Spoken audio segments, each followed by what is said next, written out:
The first time the house whispered my name, I didn't panic because the human mind is incredibly good at lying to itself when the truth feels too dangerous to accept, and I told myself it was the wind slipping through the cracked window frames or the old pipes settling into the cold night, even though I clearly remember freezing in place, my hands still resting on the doorknob. My breath caught halfway in my chest because the whisper hadn't sounded random. It was careful, deliberate, shaped exactly like my name, spoken softly but confidently, as if whoever said it knew I would hear, knew I would listen, and most terrifying of all, knew I would recognize it. I had just moved into the house 3 days earlier, a forgotten 2-story structure at the end of a dead street, where even the streetlights seemed reluctant to shine, the kind of place people drive past quickly without realizing why. And I chose it because it was cheap, isolated, and promised quiet, something my life desperately needed after months of noise, loss, and sleepless nights. Yet from the very first evening, the house felt less like a building and more like a presence, as though the walls were leaning inward, subtly adjusting themselves to me, memorizing the rhythm of my footsteps, the sound of my breathing, the way I sighed when I thought no one was listening. And that night, standing alone in the hallway with nothing but darkness stretching out ahead of me, I became painfully aware that silence can feel crowded when something unseen is paying attention. I laughed nervously, forcing sound into the emptiness because silence felt dangerous. And I even said my own name out loud, just to prove to myself that hearing it hadn't meant anything that it couldn't have. But the echo that came back wasn't mine. It lingered too long, softened in the wrong places like a memory instead of a sound. And I suddenly remembered what the landlord had said when I asked why the previous tenants left so abruptly. The way his eyes shifted just a second too late as he replied, "People don't usually stay long there," as if staying was a choice rather than something the house decided for you. That was the moment I realized this story didn't begin with me, and it wouldn't end with me either, because as I finally stepped fully inside and closed the door behind me, sealing myself off from the outside world, the whisper came again. Closer this time, almost affectionate. My name curling through the darkness like a secret being returned to its rightful owner, and every instinct screamed that I should leave, that I should run while I still believed escape was possible. But fear has a strange way of rooting you in place, convincing you that if you don't move, whatever is watching might lose interest. And as I stood there, heart pounding, the house seemed to breathe around me, the floorboards sighing, the walls settling as if satisfied, as if it finally had what it had been waiting for. And deep down, beneath all the rational excuses and forced calm, I knew something horrifyingly simple had just happened.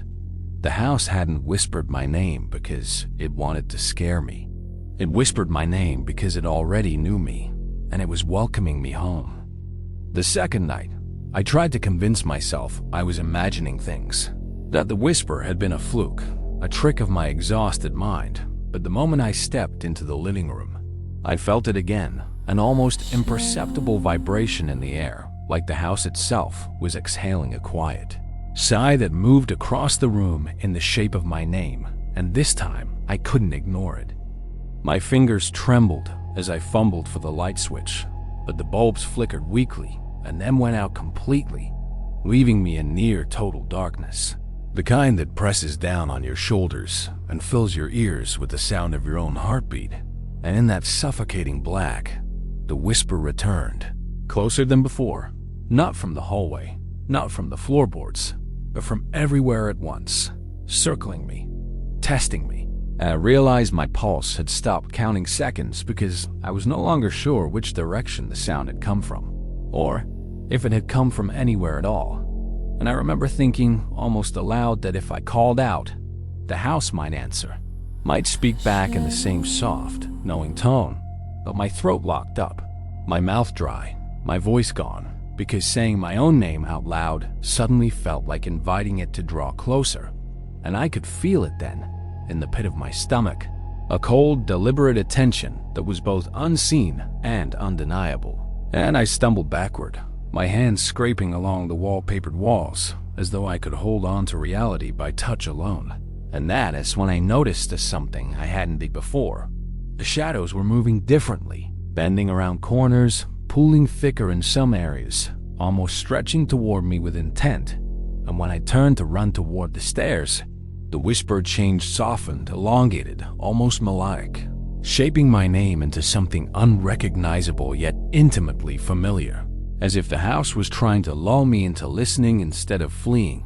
And I froze, realizing that the floor beneath my feet no longer creaked in the normal way, no longer obeyed the natural physics of old wood, but hummed faintly, vibrating beneath me in a slow, deliberate rhythm that seemed synced with the beat of my own heart.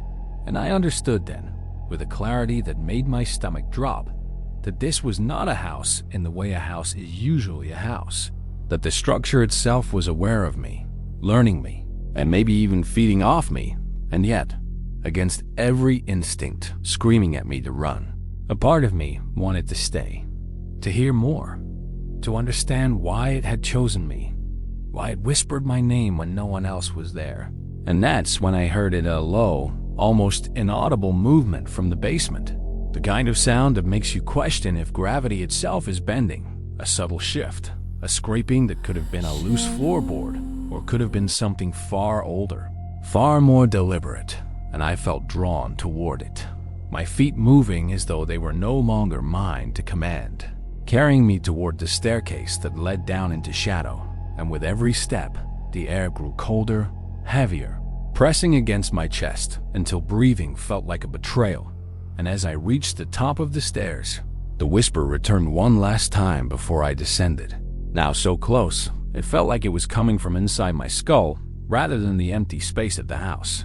And it said my name with a warmth that made my skin crawl, a familiarity that made me feel seen in a way no human ever had. And for the first time, I understood the truth about this place, that the house didn't just house memories of its past occupants. It preserved them, it claimed them, it made them part of itself, and maybe, just maybe, it was offering me the same fate, a permanent invitation to belong, to be woven into its walls, to exist only in the echo of my own name whispered in the dark. And as I took the first tentative step down the basement stairs, I realized that I had crossed an invisible threshold, that leaving was no longer a simple act of walking out the front door, and that whatever entity had been learning my rhythm, my voice, my very presence, was now closer than it had ever been before. And it was smiling in the way only a house that has waited decades for the right inhabitant can smile, patient, unyielding, and infinitely hungry for the answer to the question that had echoed through its empty halls long before I arrived. Would I stay, or would I try to leave? And either choice, I knew, was already too late. The basement was colder than I could have imagined, a darkness so complete it felt like it had mass, pressing against my skin, seeping into my bones. And as my hand brushed the railing of the stairs, I realized the air itself seemed alive, shifting and sighing in ways that made the hairs on my neck stand on end. And then the whisper returned, not a simple utterance of my name this time, but a chorus, layered, overlapping, as though countless voices I couldn't recognize had learned to speak it together, each one familiar yet alien. And I froze, heart hammering, as the shadows at the edges of my vision stretched unnaturally, twisting into shapes that almost resembled figures, but never fully formed, always on the verge of slipping into something worse. And I thought about turning back, thought about the door at the top of the stairs, the warm glow of the kitchen light, the ordinary safety of the world above. But my feet wouldn't obey, as if they had been claimed by some force deeper than fear. And with each step downward, the whispering grew more insistent, weaving patterns into my mind, tugging at memories I hadn't thought about in years, dredging up emotions I buried, mixing nostalgia and terror in a way that made me question what was real.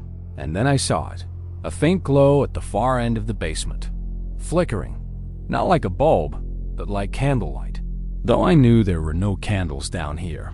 And the smell hit me first, damp wood, rust, and something sweeter, almost metallic, and it made my stomach twist in ways I didn't understand, as though the air itself was poisonous to sanity. and I took another step, then another, until I was standing at the edge of the light, staring into a small alcove that hadn't been visible from the stairs. And inside, I saw a mirror, tall and narrow, framed with carved wood that was warped.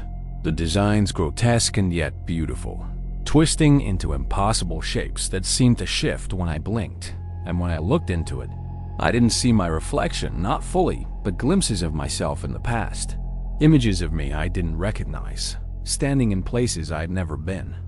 As if the mirror itself was speaking, bending the sound to form words I thought only I knew. My soul through the glass, learning the way I breathed, the way my eyes darted, the way my heart thumped when it sensed danger, and I wanted to step back. A ripple across the glass, as if something was trying to push through, and I realized with a cold certainty that the house had not merely claimed my attention, it had claimed my presence, and that the whispering had been more than a warning. It had been an invitation, a lure, a test. And I understood that for decades, this house had been feeding, gathering the essence of those foolish enough to enter. And now it was hungry for me. And yet, despite the terror, despite every instinct screaming at me to flee, I couldn't because I was rooted to the spot, mesmerized, watching the reflection, feeling it pull at the deepest parts of me, twisting memories, bending reality. And then the whispers crescendoed into a singular, almost loving voice, repeating my name, soft, patient, endless. And in that moment, my name, when no one was there. It had learned my name, memorized it, inscribed it into its walls and shadows, and it had decided that I belonged here, whether I wanted to or not. And the realization that I was completely alone, yet intimately known, filled me with a dread so thick it was like a physical weight pressing me against the floor, drawn by a force I could neither resist nor understand. The shadows behind it shifted violently, and the whispering stopped for a heartbeat.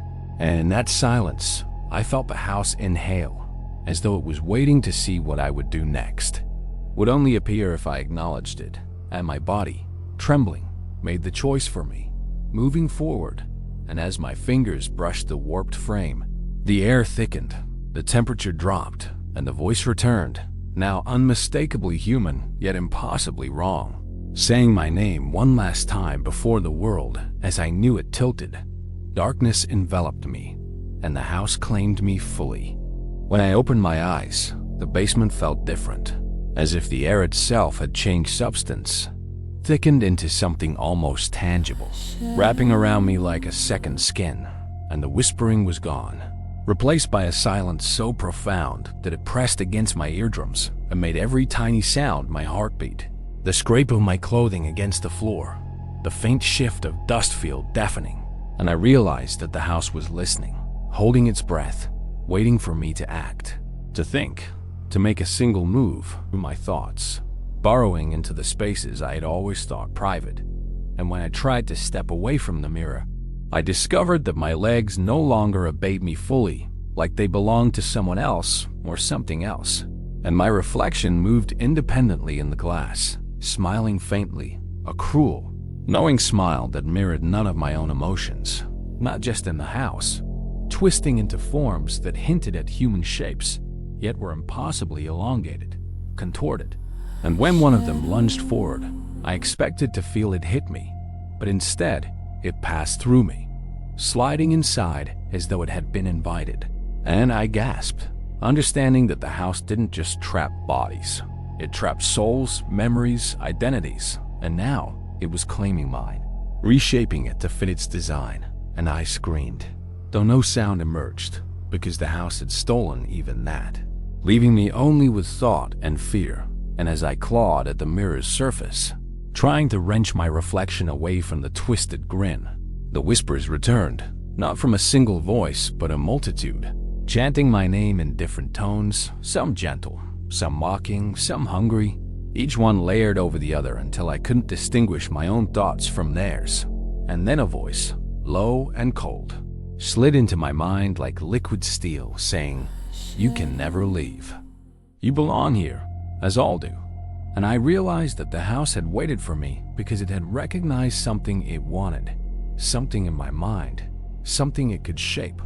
And I understood, with a clarity that was as horrifying as it was simple, that this house was not haunted by spirits in the way stories tell it, haunted its occupants, consumed them, wove them into its structure until it became impossible to tell where the house ended and the person began. And in that moment, the mirror shattered without warning, shards flying in a perfect arc, slicing the air but leaving me untouched.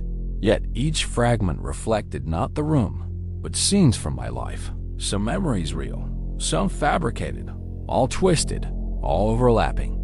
And I saw myself as a child, as a teenager, as an adult, every version staring back at me with the same knowing grin the mirror had held, to take my name and turn it into something eternal within its walls, flowing toward me in waves. And I felt my mind stretching, straining under the weight of their attention, under the pressure of a consciousness far older and far more patient than my own. And I understood that to resist was futile. Yet some tiny spark of defiance rose inside me, a thought that maybe, just maybe, the house's hunger could be tricked, manipulated, turned back upon itself. And as I focused all my energy on that fragile hope, the whispers suddenly halted, the darkness froze, the shadows stiffened, and in the silence, a single word echoed through my skull, soft, deliberate, and infinitely powerful: stay. And I realized then that the house didn't just want me to exist, it wanted me to desire it, to crave its presence. And for the first time, I felt a strange, horrifying pull toward the alcove, toward the shattered mirror, toward whatever waited beyond the glass. And I understood that the only way to survive this night, the only way to escape entirely, to let the house claim me fully, to let my name be whispered forever in its halls. But even as that thought crossed my mind, screamed, refusing to surrender completely, and in that flickering moment, I felt time stretch and twist. The basement no longer a fixed place, but a living, breathing entity, shifting to accommodate my fear. The shadows rippled like water. The broken mirrors shimmered with impossible light, and the whispering began anew, and that my name would echo in its walls long after my body was gone, trapped forever in a place where no one else could hear, yet everyone would know. The air in the basement shifted again, denser now, almost viscous, and I could feel the house's presence pressing into me, a living weight that made my limbs ache, my thoughts spin, and then, through the thick, suffocating silence, the whispers returned, not gentle this time, not inviting but insistent, layered into a chorus of voices, some crying, some laughing, some hissing, all merging into a single pulse that matched the beat of my heart. And as I turned toward the far corner where the mirror had shattered, the shadows pooled and stretched into a figure, tall and impossible, limbs long and twisting in ways that made my stomach knot, and it moved with a fluid grace, gliding closer without a sound. Yet somehow its gaze, if it had eyes at all, pierced me, studied me, claimed me, and in that instant, behind every whisper, every creak, every shadow, was something older, something patient, something that had learned to take the shape of what terrified humans most, feeding on fear, obsession, and loneliness. And now, it had found me, and my name had become its instrument, a song it could twist, stretch, and replay endlessly. And as the figure reached toward me, the space around it bending like water in a storm, torn between fleeing and wanting to see, wanting to understand what had called me here, what had whispered my name in empty rooms. The figure's face, or what I assumed was its face, shifted, becoming my own reflection, grinning, whispering my name back to me in a voice that was mine but not mine, a sound that held every fear I had ever had and every memory I thought I had hidden. And I screamed, though it was swallowed by the house itself, absorbed into the walls, into the shadows. And I realized I was not merely standing in the basement anymore. Frost forming in the corners, and the smell of decay and metal filled my nostrils. Yet through the fear, through the paralysis, I felt the smallest spark of defiance, a thought that perhaps the house had underestimated. I could turn its power back on itself, and I focused, pulling my awareness into the shadows, And suddenly, the whispers faltered, the figure wavered, and I realized I had found a loophole, a single moment where the house had left a crack in its armor, and I exploited it, moving faster than I thought possible. Reaching for the staircase, for the dim light above, and the shadow surged to block me. But I pushed, shouted my own name, and for a heartbeat, I felt the entity hesitate, confused by my refusal, by my insistence that I would not yield entirely. And as I burst up the stairs, lungs burning, limbs screaming, I realized the house was not finished, not by far, that it would remember me, whisper my name forever. And yet, in that rush toward the world above, toward the normal, toward the air that was not thick with sentience, I also understood the horrifying truth. Some part of me had already stayed, had already become a note in its endless song, a fragment of myself woven into the walls, into the echoes, and I would carry it with me, always, the whispering never fully leaving, a reminder that there are places in this world where names are not just words, but ownership. And as I reached the front door, throwing it open to the night outside, the cold wind brushing against my face, I looked back once, and in the windows of the basement, I thought I saw a shape waving, a grin that was unmistakably mine, and the softest, most chilling whisper brushed my ear with impossible intimacy. My name, spoken as if it had never left, and I ran. I thought I was free when I slammed the front door behind me, the cool night air washing over my face like a promise, like the world had reclaimed me. But the whispering didn't stop, not entirely. It lingered at the edges of my mind, faint at first, like the tail end of a dream you can almost grasp but never fully remember. And I shook my head, telling myself I was imagining things, that I had survived the basement, the shadows, the mirror, that it had been nothing more than fear made flesh in the old house. Yet as I drove away, the streetlights flickering past, I could feel it, an awareness, patient and distant, but undeniably present, threading through my thoughts, a reminder that names once spoken in that way can never truly be unspoken. And when I reached my apartment, locked every door, drew every curtain, I found myself jumping at the slightest sound, my own name echoing in my head, whispered just behind my perception. And I realized with growing horror that the house had left a mark on me, a tether I could not sever, a part of myself that had stayed behind, woven into its walls, in the shadows, in the empty spaces. And that tether hummed in rhythm with the faintest creaks of the floorboards in my new home. Like the house itself was testing the boundaries, exploring, learning, waiting for the day I might let my guard down, because I now understood the horrifying truth. Escaping its physical walls had not released me from its influence, that the house did not merely claim bodies. It claimed attention, it claimed identity, and somewhere deep in my mind, a corner I could not access, it whispered, shaping, stretching, coaxing, until even my thoughts were not entirely my own, and I started to notice other things. Objects shifting slightly when I wasn't looking, shadows lingering in the corners just a moment too long, the faintest whisper of a name carried by the wind through the city streets. And every time I tried to speak my own name aloud, it reverberated back differently, softened, elongated, shaped into something alien, as if my own voice had been altered by the house, by the entity that had claimed me. And nights became unbearable, filled with restless tossing, whispers that rose and fell like a tide, shadows that crawled along walls, even under the brightest lights. And I understood that survival no longer meant running, no longer meant physical distance. It meant recognition, awareness, vigilance, an eternal dance with something older and infinitely patient. And then I realized something else, something even more terrifying. My reflection in mirrors sometimes lagged, just slightly, doing what I had not yet done. And when it did, it looked at me with that same cruel, knowing grin, whispering my name. And I understood that part of me had never left the basement, had never left the house, that it existed somewhere else, in a place that was neither memory nor dream nor reality, but all three at once.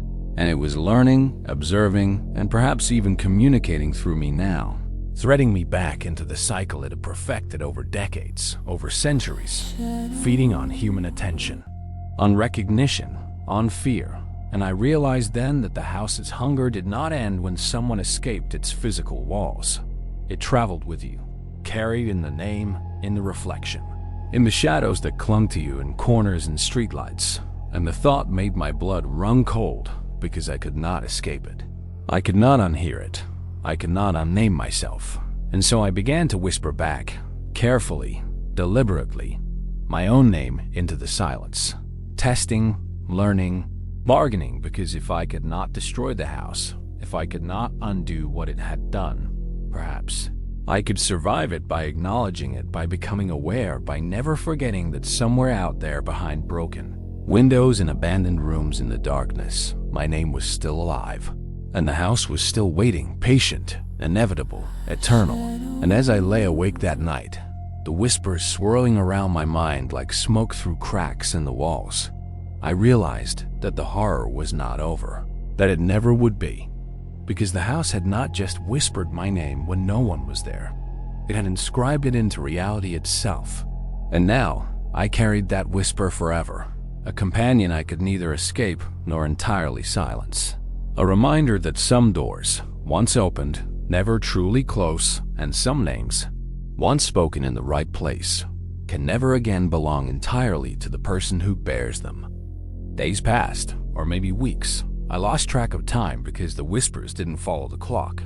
They followed me, threading themselves into every quiet moment, echoing in my thoughts, lingering in my peripheral vision. And I began to notice other people noticing too.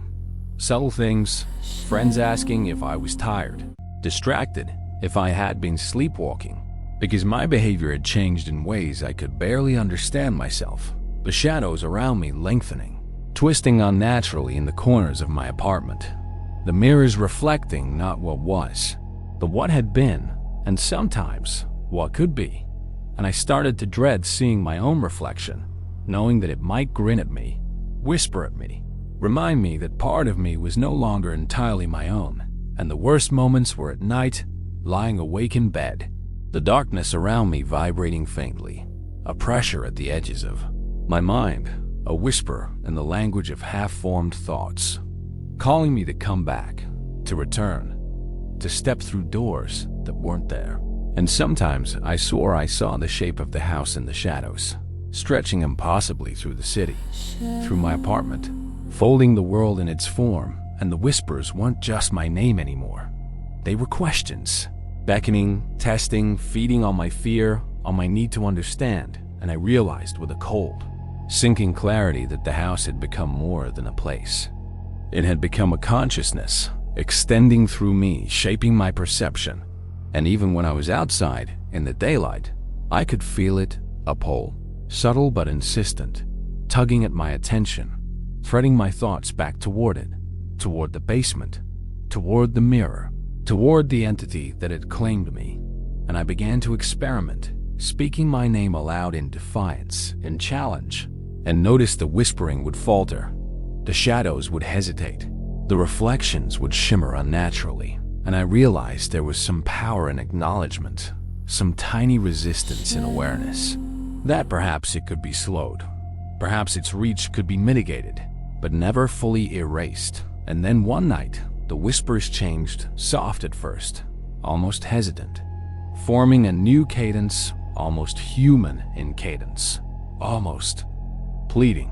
And I felt a part of myself stirring, a small, foolish hope that maybe it could be reasoned with, negotiated with. And I approached the mirror, heart hammering, shadows pulling behind me, and whispered my name back. And in that moment, the reflection froze. The shadows held their breath. The air thickened, and a voice, impossibly deep, impossibly patient, spoke inside my mind, saying, "You are mine, but you may choose how." And I froze, terror mixing with the tiniest spark of curiosity, understanding that the entity behind the house, whenever it was, wasn't simply malicious. It was playing a game, learning from me, testing boundaries, inviting me to respond, to engage. And I realized then that the house, the whispers, the shadows, the reflections, were not just a trap, they were an education, a test, and my survival depended on understanding the rules, on seeing the pattern, on recognizing that names, identity, attention, fear, they were all currencies it could spend, and the longer I resisted, the more it tried reshaping reality, bending time, stretching moments, and in that endless night, I learned the terrible truth. Freedom was relative, resistance was partial, and the house would always have a piece of me, a fragment woven into its walls, into its breath, into the echoes. And I understood that to survive, I had to accept the whispering as part of my life, as a companion, a shadow that would never leave, a voice that would always speak my name when no one else was there. And yet, within that acceptance, I found a strange, fragile power, a spark of defiance disguised as submission, and I realized that maybe, just maybe, I could turn its own game against it, bending the awareness of the house in ways it had not yet learned, exploiting the tiniest cracks in its patience, whispering back, shaping my identity in secret, threading myself into the shadows on my own terms. And as the night stretched on and the whispers ebbed and flowed like a tide, I understood the new rule of survival in this terrifying reality. You may never leave entirely, but you may endure. You may persist, and if you are clever enough, you may even influence what comes next. And with that thought, I closed my eyes, listening to my name whispered in the dark, and for the first time, I felt a cautious, terrifying, exhilarating sense that I might survive the house after all, not unmarked, not untouched, but aware, ready, and unwilling to disappear completely. The nights grew longer, heavier, as if the very air around me had thickened into a substance I had to wade through, and the whispers became constant companions, no longer confined to the edges of perception, but threading through every thought, every pause, every heartbeat. And I started to notice subtle changes in the world around me, the way shadows moved in unnatural synchrony, the way reflections lingered just a fraction too long, sometimes grinning, sometimes leaning forward as if testing the boundaries of the glass. And one night, driven by equal parts terror and desperation, I returned to the house, drawn by a force I could neither resist nor fully understand, standing once again on its threshold, feeling the walls pulse as though they recognized me. And as I stepped inside, the air pressed against me like a living entity, the whispering intensifying, my name rolling through the halls in patterns I could almost follow, almost understand.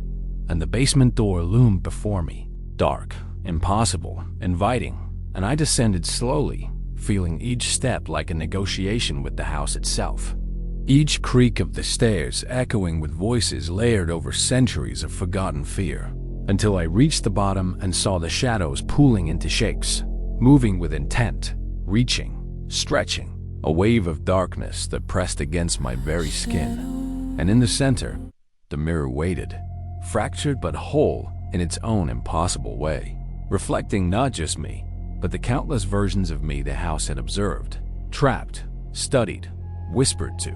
And the voice returned, singular now, calm, patient, impossibly knowing, saying, "You have come. You see what others could not. Will you take the next step?" And I realized that this was no longer about fear or survival alone. It was a choice, an invitation, a revelation that the house was not merely a prison but a crucible, testing me, challenging me, offering me a chance to step beyond the boundary of its walls into a space where reality, identity, and time bent under its will. And as I stared into the mirror, the reflection of myself shifted again, grinning, whispering, and I felt it in understanding, an awareness that the house and the entity behind it had been teaching me, guiding me, shaping me for something I had not yet grasped. And then the shadows surged forward, but instead of fear, I focused. I whispered my own name, firm, deliberate, threading my presence into the room with intention rather than panic. And the shadows faltered, the air vibrating in response, the voice murmuring, "So, you understand." And I realized that in acknowledging it, in naming myself in defiance and recognition at the same time, I had gained a measure of control. I had gained a measure of control, a fragile dominion over the forces that had tormented me. And yet the house remained alive, aware, patient, and I understood with a chill that this was not victory, merely a temporary truce, that part of me would remain within its walls, a note in its endless song, and part of it would always follow me, whispering, testing, shaping, but the choice of engagement, the act of awareness was now mine, and I raised my hand toward the mirror, feeling the cold pulse of something ancient behind the glass, and whispered once more, not in fear, not in surrender, but in deliberate, controlled defiance, my name echoing back, layered and twisted. But under my influence now, and as I stepped back, the shadows receded, folding into themselves. The voice softened, almost approving, and I understood that the house, the entity, the whispering, had taught me the first rule of surviving its presence. You may never leave entirely, but you may exist within it. And by claiming your own identity, even as it claims a fragment of you, you survive, you endure, and perhaps, in time, you even shape the whisper. And as I ascended the basement stairs one last time, feeling the weight of its gaze on my back, I realized that some doors, once opened, cannot close, and some names, once whispered in the right place, will echo forever.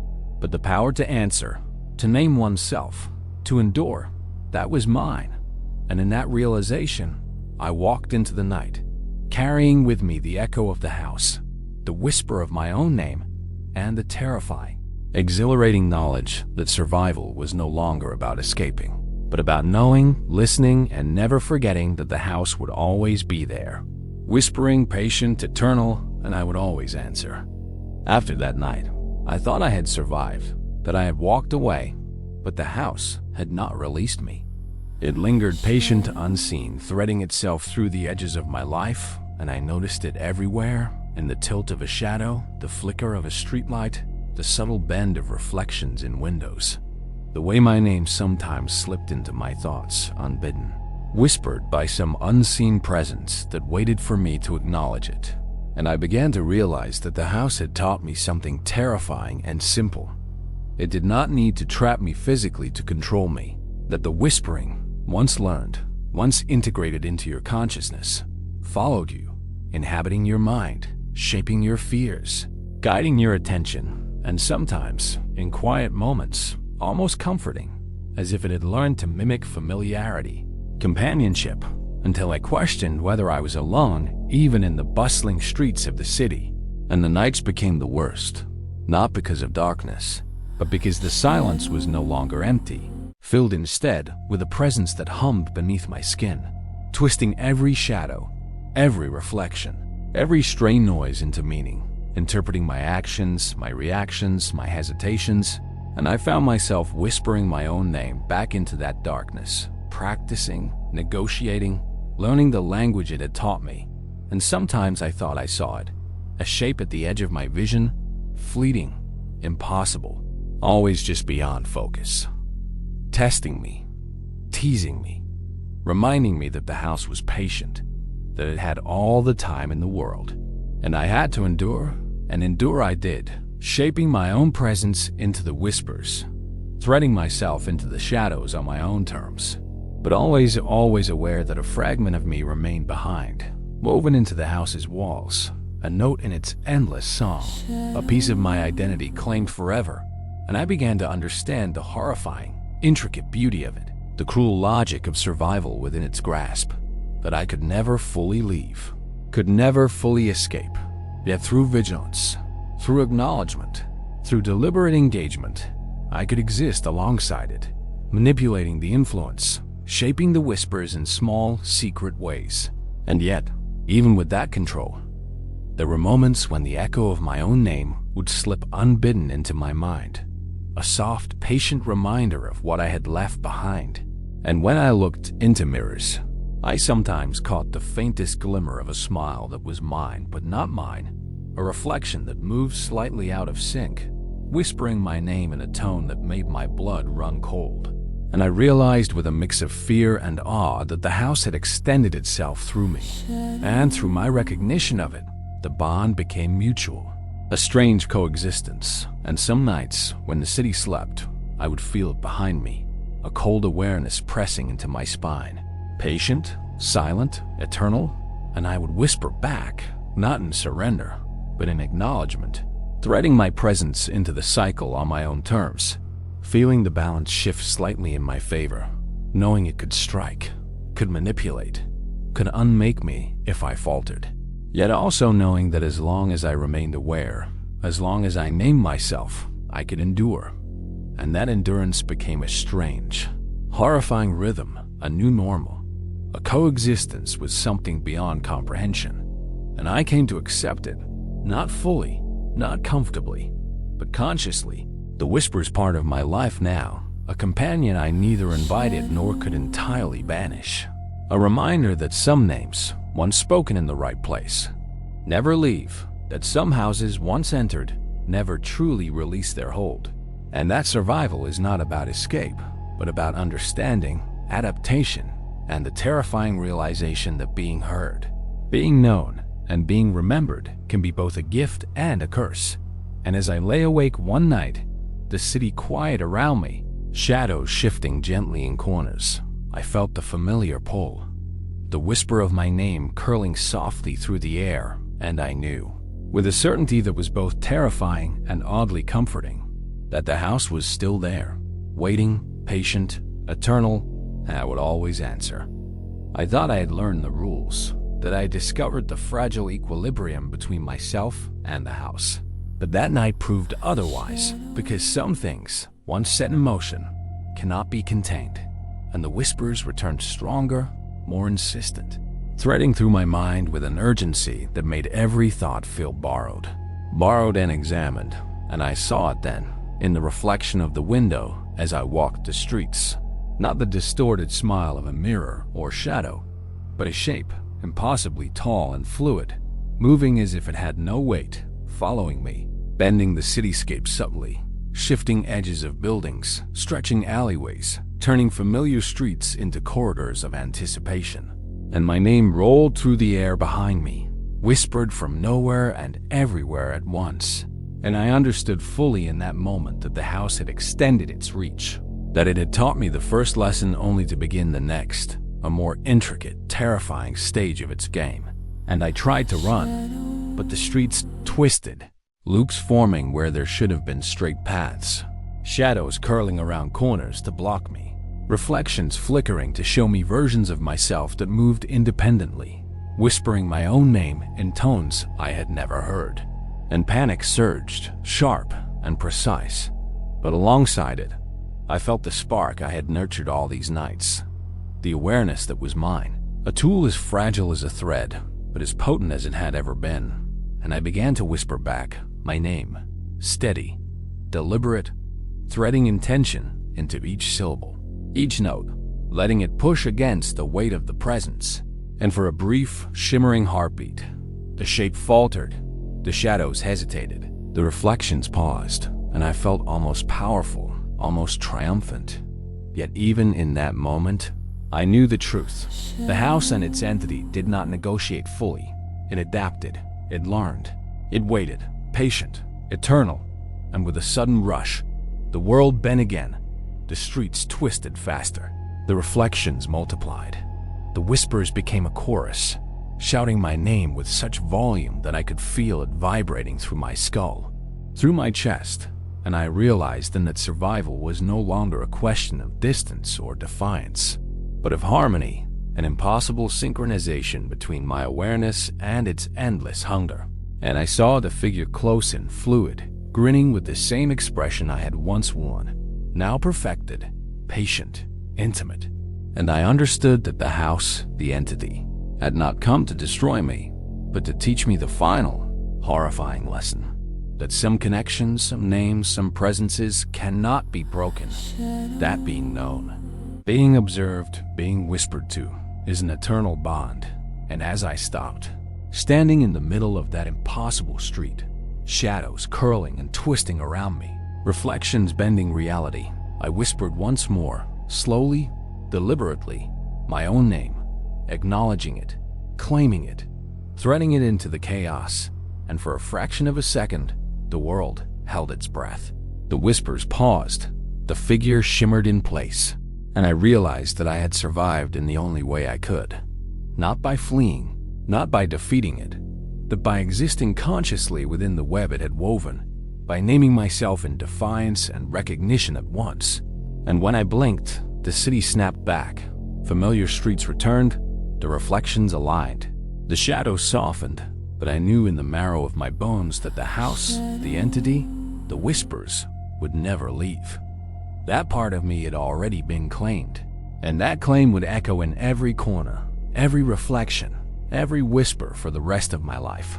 And I understood finally that survival in this horror was not about victory. It was about endurance, awareness, and coexistence. And as I walked forward, the night air brushing my face, quiet, heavy, alive, I heard it again, soft, patient, eternal, calling my name as if it had always known it. And I answered, not in fear, not in acknowledgement. And in that answer, the terrifying, exhilarating truth settled in my mind.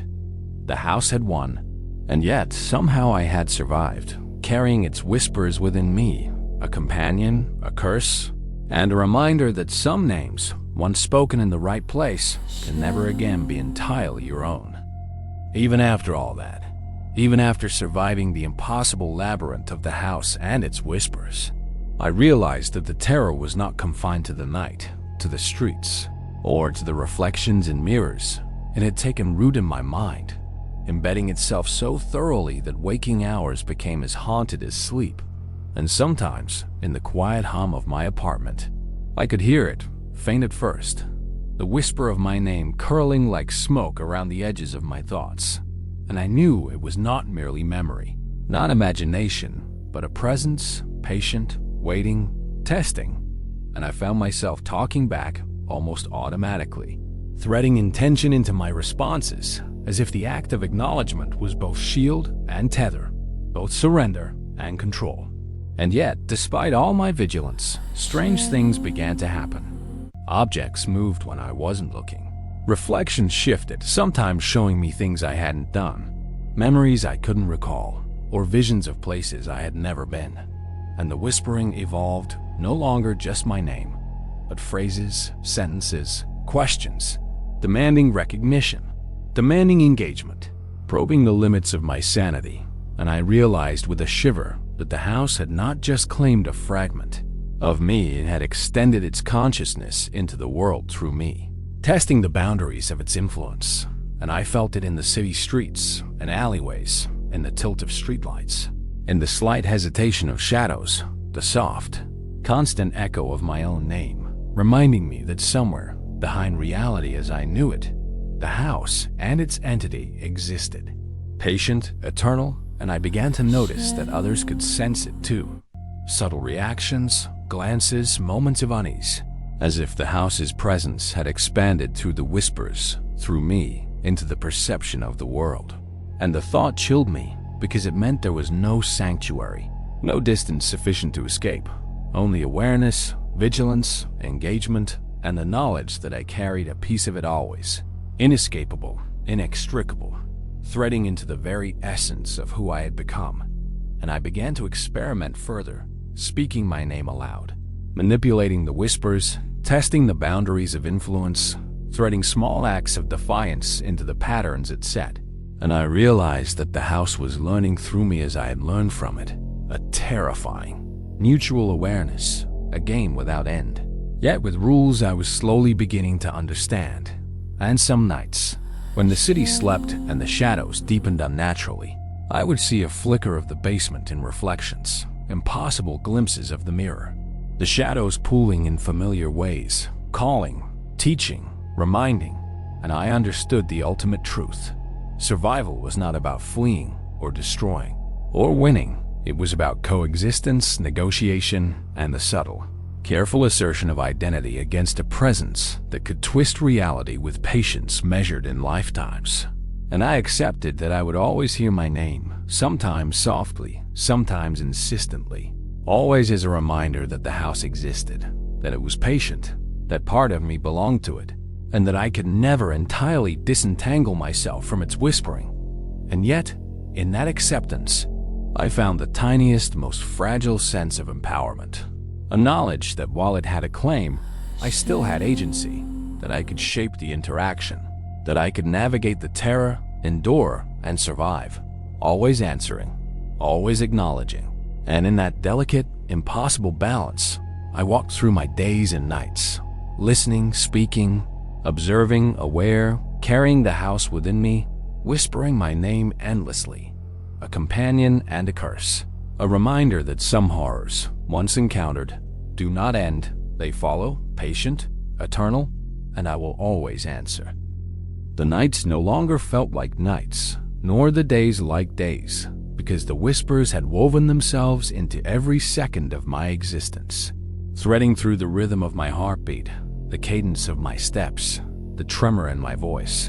And I understood with a cold, unstoppable clarity that the house had transcended its walls, its basement, its mirrors, and had become something that existed partially in me, partially in the spaces I moved through, and partially everywhere at the edges of perception. Patient, eternal, waiting for me to falter, to forget, to respond carelessly, and then it would reclaim more.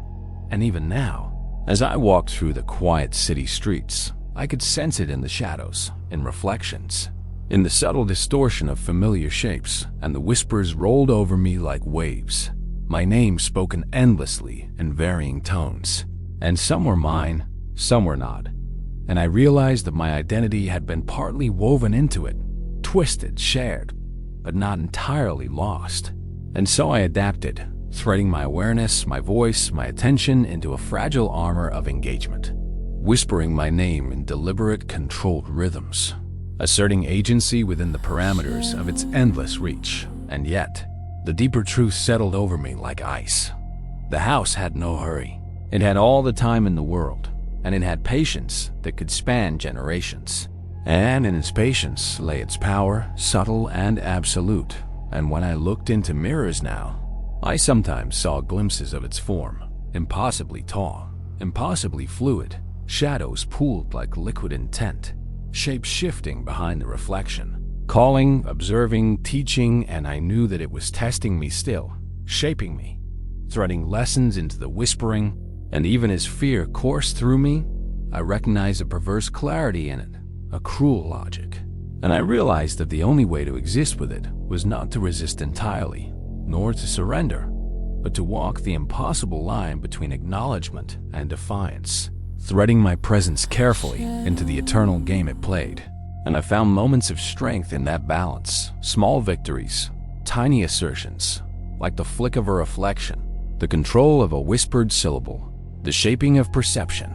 And yet, always, there was the lingering horror, the awareness that part of me, a fragment I could never reclaim, belonged to the house forever, echoing in its walls, woven into its consciousness, and it would wait, patient, eternal, until another thread, another visitor, another name came to join its song. And I knew then that the house had not just whispered my name when no one was there. It had taught me the true weight of being known, being observed, being claimed in ways invisible yet absolute. And as I stood alone in my apartment, shadows shifting impossibly across the walls, the city silent around me, I whispered my name once more, deliberate, careful, and for a heartbeat, the world stilled. The whispers held, the reflections paused, and I understood fully. I had survived, but I was forever changed, carrying the echo, the fragment, the companion and curse of the house inside me, patient, eternal, whispering. And I knew, with a terror and awe that would never leave, that I would always answer.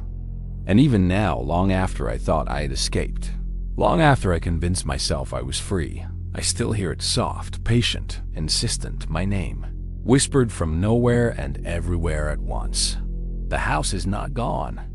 It never will be. And the question that haunts me, the one I can never answer fully, is simple. When you hear your name in the empty dark, will you answer, or will it answer you first?